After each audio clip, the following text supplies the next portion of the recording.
মানুষ জানতেই পারলো না ক্লেম অ্যান্ড অবজেকশন এই যে ইলেকশন কমিশন এখানকার ভুড়িওয়ালা, টাকা রাস্তায় ছুঁড়ে ফেলা,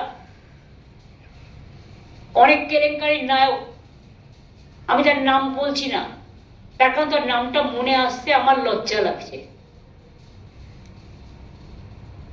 সেই লোকটা মানে ভদ্রলোক আর কি, আমি বলছি ভদ্রলোক, মানে অন্যরা কেউ বলবে না। একটা লিস্ট দিয়ে বলেছে তৃণমূল কংগ্রেস থেকে মাত্র জানানো হয়েছে 8 জনের ক্লেম অ্যান্ড অবজেকশন। বল তুমি তো গ্রহণই করছো না, তো জানাবে কোত্থেকে? কেউ তো লিস্টই জানতে পারছে না, তো জানাবে কোত্থেকে? যখন নোটিশ পাচ্ছে তখন লোক জানতে পারছে, যখন অ্যাম্বুলেন্সে করে কাউকে নিয়ে যাওয়া হচ্ছে তখন তো কিসে জানতে পারছে। আজও পর্যন্ত জেনে রাখবেন 13-14 লাস্ট বলে দিয়েছিল ডিএমদের, আর এই 13-14 বিজেপির প্ল্যান হচ্ছে bunch of bulk voter list যাতে আরো বাদ যায় যারা বেঁচে আছে, এবং ঝাড়খণ্ড থেকে বিহার থেকে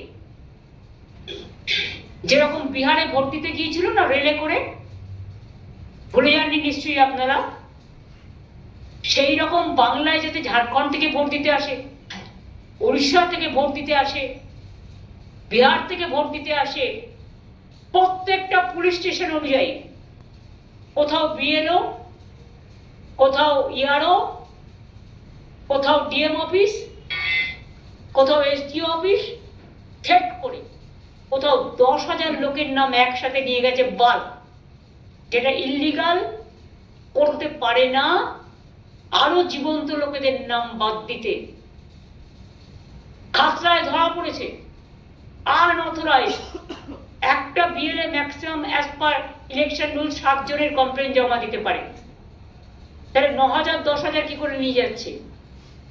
মালদায় ফেলে দিয়ে চলে গেছে কয়েক হাজার, সব বিহারের লোক ম্যাক্সিমাম, হয়তো 100 এখানকার লোক থাকতে পারে। সে নিজে করবে, তুমি কে? তোমার এজেন্সি কেন করবে?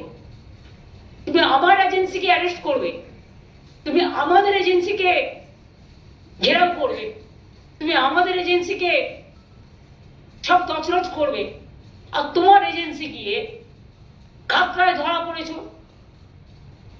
রানীগঞ্জে ধরা পড়েছ, তালডাংরায় ধরা পড়েছ, মালদাতেও 10,000 নিয়ে গেছো, ময়না